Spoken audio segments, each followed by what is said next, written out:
Hello, everyone. Welcome to the Cooperating Raleigh College's Library Workshop, What's Next? Looking into the Future of Libraries. And thank you for attending our OCLC session, Visions of Transformation for a New Model Library. I'm happy to be joining you on this not quite as hot as it could be, almost summer day. I'm Mary Miller, the Library Services Consultant for most of the individual libraries in Raleigh. As always, please reach out to me if you need anything in general from OCLC at millerm@oclc.org. Our presenter today is Ixchel Faniel, PhD, Senior Research Scientist at OCLC. Dr. Faniel's research has been funded by the National Science Foundation, the Institute of Museum and Library Services, and the National Endowment for the Humanities. Her current interests include research data management, particularly data curation and reuse, and online information behavior. As Shannon mentioned, please put any questions in chat, and time allowing, we'll answer them at the end. If we don't get to your questions, we'll try to follow them up in writing. And now, Ixchel, take us away. First of all, I'd like to just say thank you for inviting me to speak today. As you ask what's next while looking into the future of libraries. As I said, I've turned my camera off. It's a little bit disorienting while I'm presenting, but I'll be sure to turn it back on during the Q&A. So before getting started, I'd actually like to thank my colleagues you see here for the time and the effort that they dedicated to this project. Back in March of 2020, we began putting our heads together to ask questions very similar to yours, given everything that was happening to all of us around the world at the time. And Lynn Conaway is actually joining us today. So as chat questions come in, she may be answering some, but saving some for me at the end as well. And so we were interested in how library leaders were responding to the pandemic and what new library models might emerge as a result of the changes brought about by it. In terms of library models, we were really interested in the essence of what libraries are and how they function. From April through July of 2020, we interviewed 29 library leaders from around the world, 17 in North America, 8 in Europe, 1 in the United Arab Emirates, and 3 in Asia Pacific. They represented a variety of library types as well. 62% were from four-year academic institutions, 10 were research universities, 8 were four-year colleges or universities. We had 3 that were from 2-year academic institutions, and then the remaining were public and national libraries, 7 public libraries and 1 national library. During the interviews, we asked them to discuss the changes they made during the pandemic and identify those they believed would continue. And we also asked them to look 5 years into the future and describe their new model library. Even though the answers were nuanced and varied, given each library's context, patterns did emerge as we analyzed the data. We found library leaders talked about future changes in terms of 3 experiences: the work experience, the collections experience, and the engagement experience. As I described the future changes library leaders wanted to make in these 3 areas of impact, many of the changes are going to sound familiar to you, and that's because they were changes that were already underway prior to the pandemic. What we found was that in some cases, the pandemic accelerated changes that were already underway, so implementation occurred more quickly. In other cases, the pandemic intensified changes. They were strengthened, or they became more important. That change was increased or elevated, and it prompted action. So whether accelerated or intensified, the changes were a response to staff and community needs, the campus community, as well as the broader public in many cases. So given the audience today, I'm going to focus on quotes and examples as I talk through the findings from academic libraries and the campus community. I'll start with work experience. And here is really where library leaders envision building flexibility and change into the library work environment. And they plan to do so by training for the future, embracing flexible work arrangements, fostering well-being in the work environment, and challenging traditional divisions of labor. So let's start with training. During the pandemic, formal and informal learning skyrocketed as staff adapted to new work environments and service delivery models. Staff were learning on the job as things came up, whether from colleagues, online, in discussion groups. In the future, library leaders are looking to develop staff with more versatile skill sets. And as this library leader from a 4-year college in Canada said, when talking about why staff began training, number one, to help them with their workload, but also to expand skill sets because more and more, at least in the organizational sense, we're all under one umbrella. To be able to help across the board ensures my library staff remain relevant. Providing opportunities to cross-train and upskill means staff can move more easily between tasks and responsibilities, as well as evolve tasks and responsibilities given new or changing circumstances. Adapting to staffing changes, whether sick days, extended leaves, fluctuations in demands for service, or the development of new services, all of those things become a bit more feasible when people can work across borders or silos. Planning and prioritizing learning opportunities with staff year to year not only communicates expectations, but it also establishes and maintains a growing curriculum. It provides that time and space where you can dedicate and protect those resources needed for that training or that continuous learning. When it comes to embracing flexible work arrangements, we know remote work became the norm during the pandemic, for those of us lucky enough to be able to do it. But everyone didn't thrive in a remote work environment.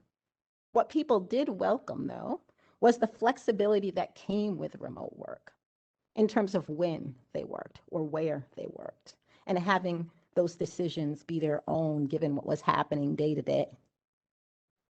That's what leaders are looking to maintain moving forward. As this library leader from a research university in the UK noted, they can do their jobs more effectively by being more flexible in the way that they're working. But the question that remained for this leader, and probably what a lot are thinking, is how do we deal with that? We have a formalized structure. Well, staff needs need to be considered alongside the library's mission and operation. For instance, individuals' needs, preferences, work styles needs to be seen against the nature of work within the department or the function, the types of activities that need to be completed during working hours versus not, and also the connection that staff have with each other, the library, and the community, and figuring out ways to maintain that. It's also about ensuring staff needs and choices don't impact their opportunities more or less positively or negatively. It's important to ensure they all still have equal access to the same opportunities and know about those same opportunities regardless of their chosen work environment.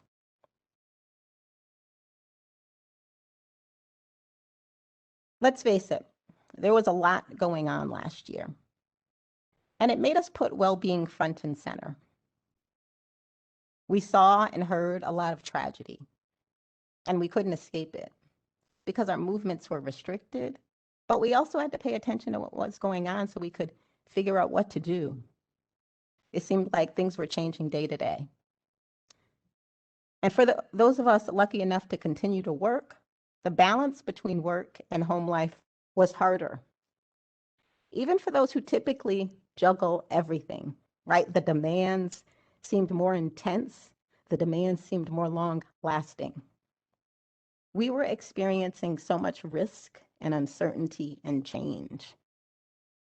And additional tragedy, related and unrelated to the pandemic, that existed before the pandemic and will, in some cases, may continue to exist.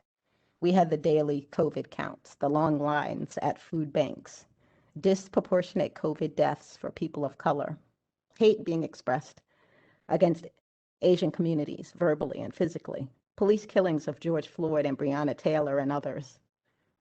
Right, the list of tragedy is long, and my list here is mainly US-based. All of this was brought to bear on our mental, our physical, and our emotional well-being. As this library leader in Australia described, having experienced damage from fires and hailstorms and rain prior to the pandemic, and then adding everything on that came with the pandemic and after. Change is hard. We will feel unsafe, scared, and nervous for years. At a certain point, we'll have to go and have a break. You need to have a process that recognizes that. We're really needing to recoup in a different way to build that internal resilience back.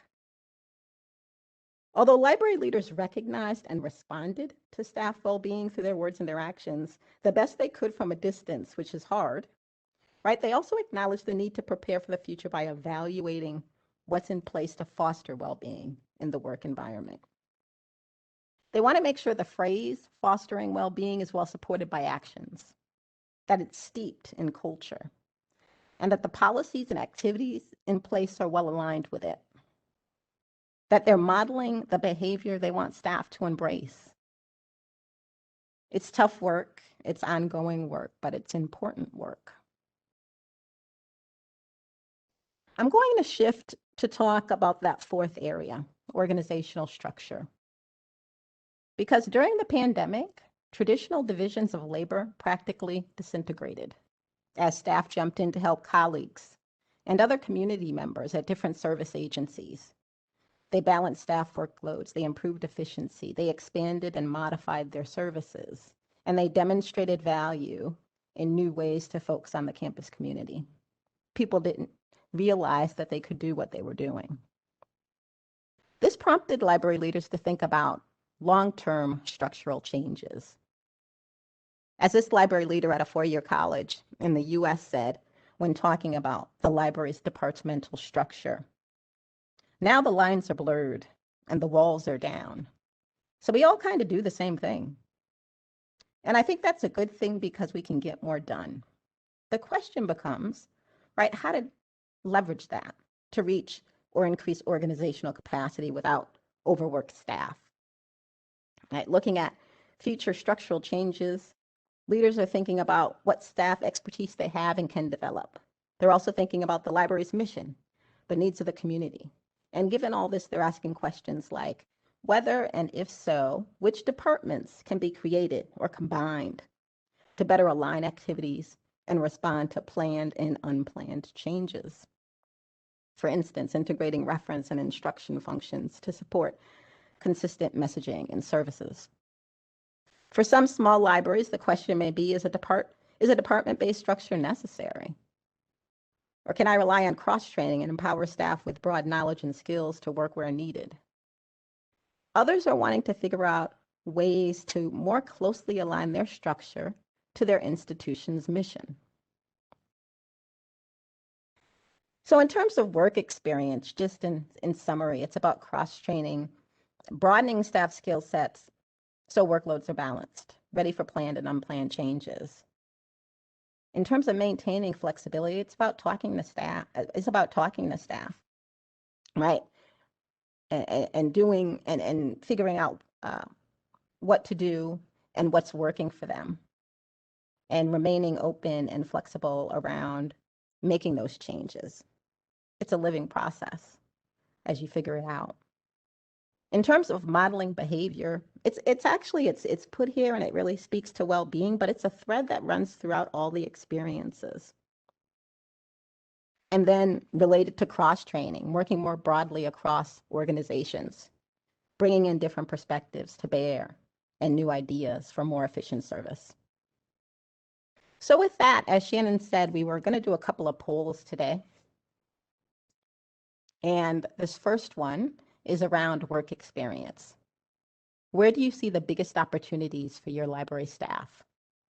A, training, B, work flexibility, C, staff well-being, or D, rethinking organizational structure. And this is Shannon. For those of you who are looking for the panel, if you go to where the participants and the chat are, there is also an option for polling, and that's where you can submit your response. Right now, we're getting a few more responses. We might want to wait just another minute. But Ixchel, where have you seen this in other libraries or other places that you've presented at? Well, it's interesting you say that, Shannon. So we've presented a few other areas, and we started doing these polls. One was of library members in Europe, Middle East, and Africa, and the other was in an online forum for library staff participating in OCLC product communities. And so what we're seeing, and I'm not sure if you've closed the poll or not yet, but I can kind of preview what we've seen already, and you can tell me whether or not it matches. What we're seeing is that in both of those panels that we talked with, over about at least 50% were saying work flexibility was the biggest opportunity. I would say that's very interesting. Based on the results that we currently have, it's both staff well-being and work flexibility are the two biggest ones right now. Oh, okay. Okay, because So, okay. So that and is then interesting. yeah, and actually right now it just changed. The results are showing that work flexibility and rethinking organizational structure are actually tied right now. So Oh, I'm they're probably going to tied. give, yeah, they are. And then Okay. staff well-being is the highest right now. I'm going to give a Okay. few more seconds, maybe about 15 more seconds, and then I'll close the poll. And once that happens, everyone will be able to see the results. That sounds great. So yeah, so it does sound like there's some difference there in terms of the incoming results. But I'll just cue you in on in terms of what happened with these other two communities. As I said, work flexibility was top with at least 50%. Rethinking organizational structure was second at 20 or 25%. And then training was third, actually, and staff well-being was last in the poll. And so I just closed out the poll. And right now we have work flexibility at 22%, staff well-being at 56%, and rethinking organizational structure at 22%. Okay, so that is interesting, and this is why we ask these questions because we just want to see what's happening in to across communities as we begin to do more presentations. And so with that, I'm going to actually turn to the future collections experience, libraries leaders envision for the new model library. It's one that focuses, of course, on physical and digital resources, but specifically prioritizing resources to close the digital divide, realizing the full potential of e-resources, and creating connections to physical collections. So I'll start with the digital divide, which became more apparent for some, right? Especially after folks lost access to the library's Wi-Fi, computers, and technology. It impacted the community's ability to meet basic needs. People without adequate devices and connectivity could not file for unemployment. Students could not connect to virtual classes and were writing papers on their cell phones. Yes, libraries are reopening, but the trends to get information, products, and services online continues. But there are large segments of the population that have limited tools and or skills to operate online. And library leaders see tackling these issues as a big part of their future. As this library leader from a research university in Hong Kong said, we need to have free access to information because of the digital divide. I want to address this issue with the library. This is my mission for the next 5 years and the biggest challenge. Expanding access to Wi-Fi and computers happened during the pandemic, but not all of it was ideal. Folks are now advocating for broadband as a public utility, so that is underway. But it's not just about getting access to information via Wi-Fi and computers, right? It's also about teaching people digital literacy skills, how to navigate that information made available online, how to evaluate it, how to separate fact from fiction, right? We saw that prominently during COVID and the years prior, how to call out misinformation and disinformation. And the digital divide is about bringing all of those things together in a larger agenda. So suspending acquisition and circulation of physical resources during the pandemic caused a surge in demand for e-resources. Even though providing e-resources was not new, there were challenges library leaders still need to tackle in the short and long term, many of which you are no doubt dealing with as well. The future is about realizing the full potential of e-resources, which includes, of course, negotiating licensing terms with publishers and figuring out ways to leverage consortial relationships. But it's also about improving the discoverability and accessibility of e-resources for students and faculty, as this library leader from a four-year university in Canada described. Things have to be seamlessly available to them, faculty and students. They need to be accessible through the learning management system. They can't be directed to physical resources they can't get access to, or be blocked by there's only one user license. Leaders are looking to work with faculty to identify high-quality open educational resources as well, those that are suitable for their students and meet their learning goals. They're also looking to produce more open content, whether that means digitizing special collections or helping the campus community create and distribute open content from the inside out.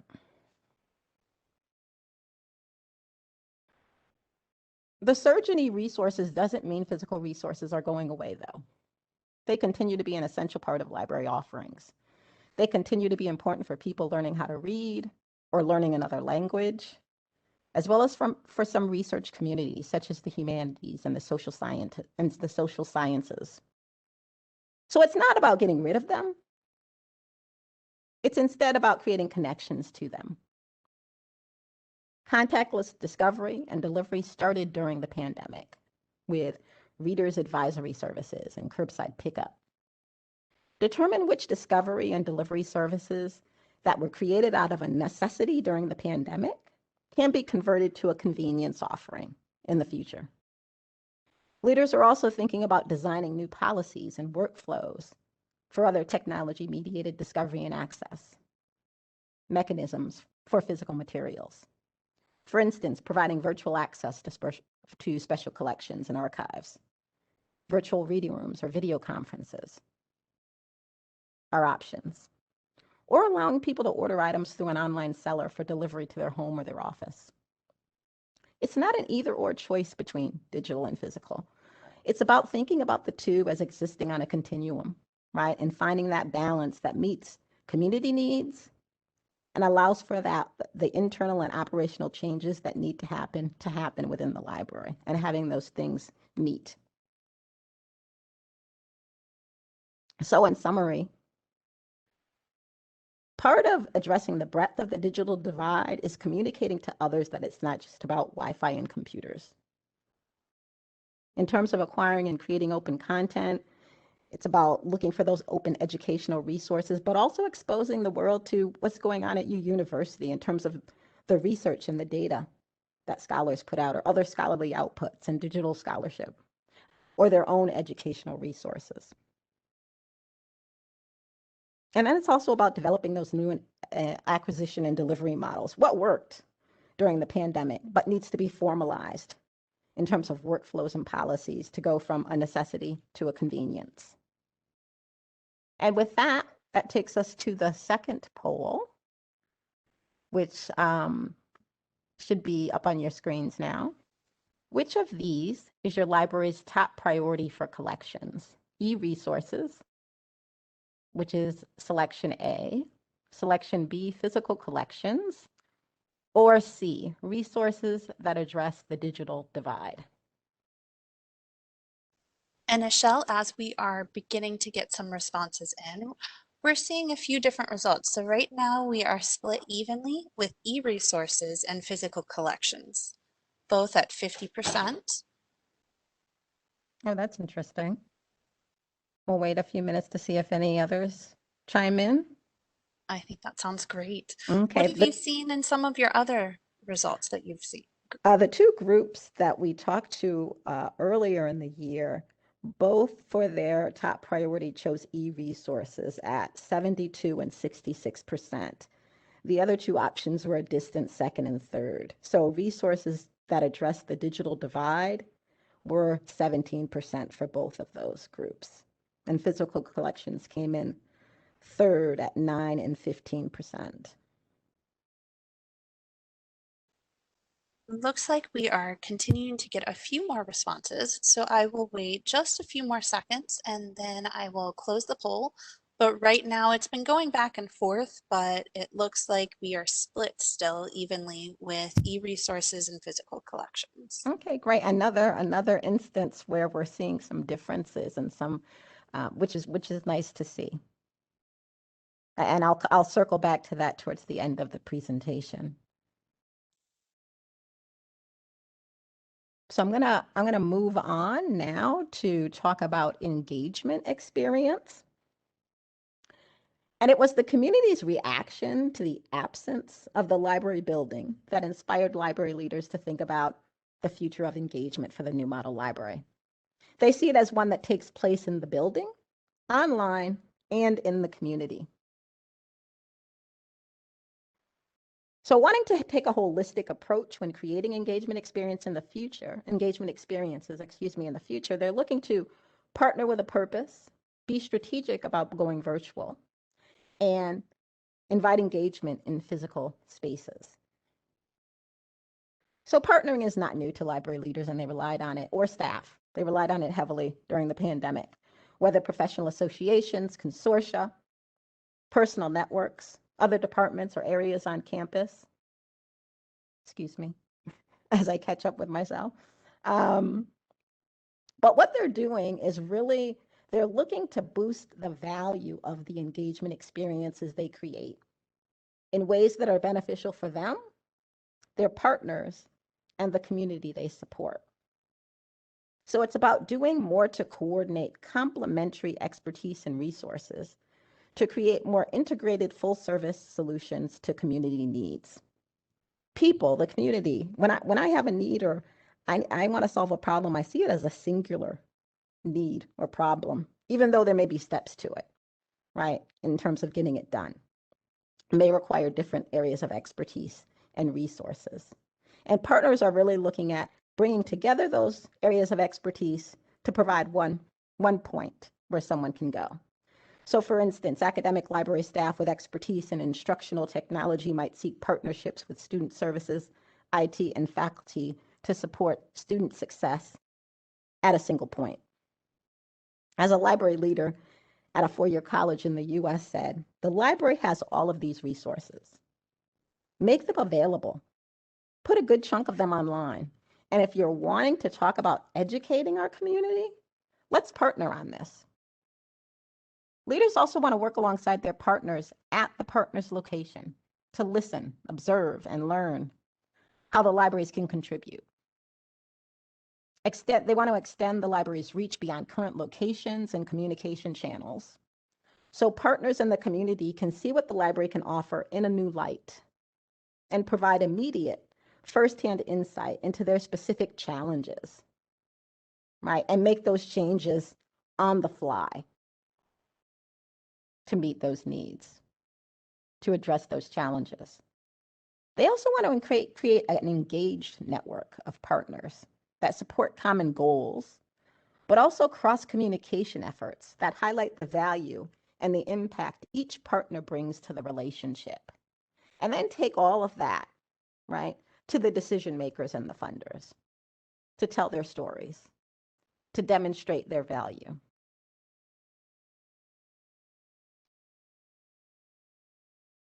So going virtual is also something that was occurring. It's also not new. But some moved offerings online, others didn't. But those that did, they saw an uptick in attendance and increased reach. But developing virtual programming as a standalone or a parallel to in-person is not the plan. Leaders see the benefit of engaging with their communities virtually, but they want to be more strategic about the delivery mode, the content, the timing, especially when they're seeking to reach those left out of the in-person offerings, or they're looking to maximize staff time and expertise. So it's about thinking what's best when you're thinking about virtual. Is it synchronous? Is it asynchronous? Is it a one-to-one exchange or a one-to-many exchange with your community? Is it virtual? Is it in person? A library leader at a four-year college in Canada expressed similar ideas. But in 5 years, I think we'll be delivering digitally much more so that my librarian could be anywhere, so that we can reach a larger audience or more of our audience. I have one librarian She can't teach every class that comes past. So rather than create virtual experiences in isolation, design them in the context of a set of experiences that draw on and complement one another.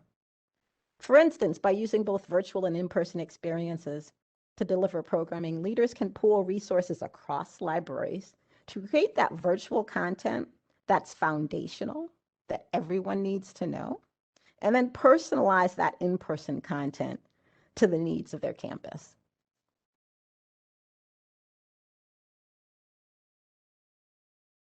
Even though online activity was consistent and available, library leaders were constantly asked when the physical library would be opened again. Community gathering places, they reduce isolation. They strengthen connections within the community. The future is about inviting engagement in physical spaces. It's about letting go of the mindset that there are right and wrong ways to use library space. And it's about treating library space as a service that involves inviting the community to gather in different ways and for different purposes. It's about working with the community, both current and potential users, to develop that deep understanding of what they think it means to create inclusive and equitable spaces in terms of design, use policies, and staff.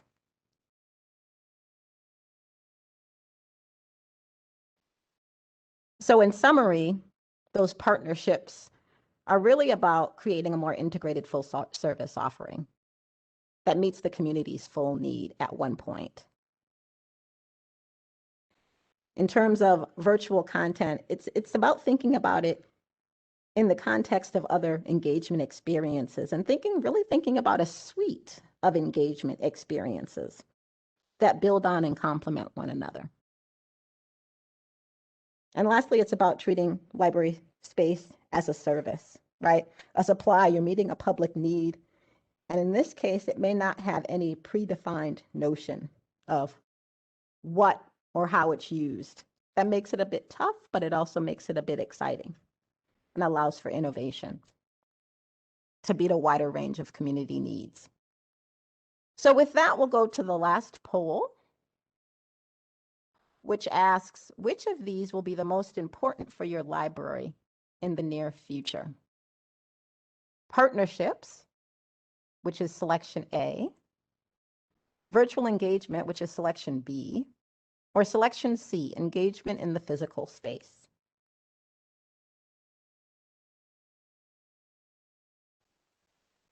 And right now, we have 100% in partnerships as the most important for their libraries. Oh, wow. Okay. So we only asked one group this question so far, and over 50%, 53% of that group said engagement in the physical space. Partnerships was second at 26%, and virtual engagement was last with the remaining percentage. And we're continuing to see a little bit of a difference here. So right now we're at about 67, between 62 and 67, it keeps flipping back and forth with partnerships, and then engagement in the physical space is running about 37% right now. Okay. And so I think we'll let it go for a couple more seconds and then we'll go ahead and close this poll. Okay. So let me know when you're ready. But again, it just sounds like some differences there, which is nice and expected.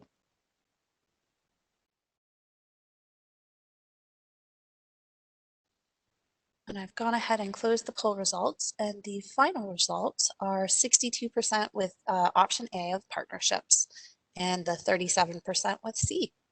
Oh, wow. Okay, great. Again, some difference there. So first, I just want to thank you for participating in the polls. It's nice to see where different audiences see their future paths, right? Where they converge as well as where they diverge. And that's really the point, right? There are no universal right answers to the question of what a new model library will look like. Yes, I presented a set of changes that library leaders are taking into the future, but they shouldn't be taken as absolutes or either or propositions. My colleagues and I actually expect each library to choose what to pursue based on what meets the needs and expectations of their staff and community, and in the case of academic libraries, their institution's mission. We also expect each library's set of choices to reflect a blend of the traditional and the new, right? Across different aspects of all three experiences, because work, collections, and engagement, they don't operate independently of one another. They're deeply interconnected. They're tightly intertwined.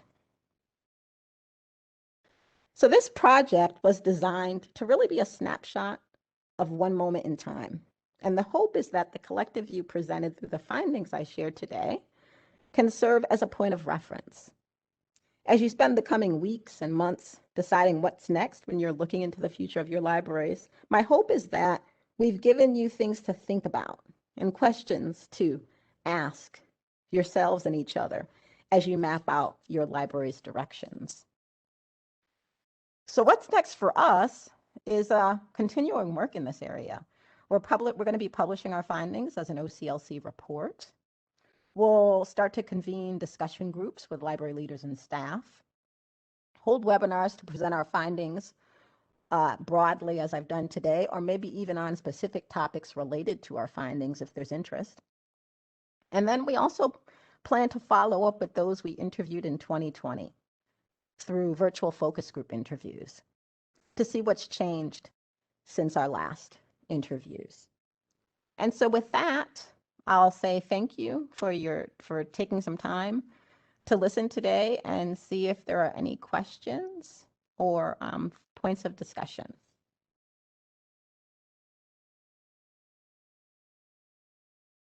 Ixchel, Yes. I want to thank everyone who attended or who will be watching the recorded session. We didn't have any questions in chat, but I know sometimes people have reactions or thoughts or insights later. Feel free to send those to me, millerm@oclc.org, or we'd love to see you participate in the discussion groups that Ixchel mentioned a little bit later. So we hope everyone has a wonderful rest of your day. Thank you again, all. I appreciate it.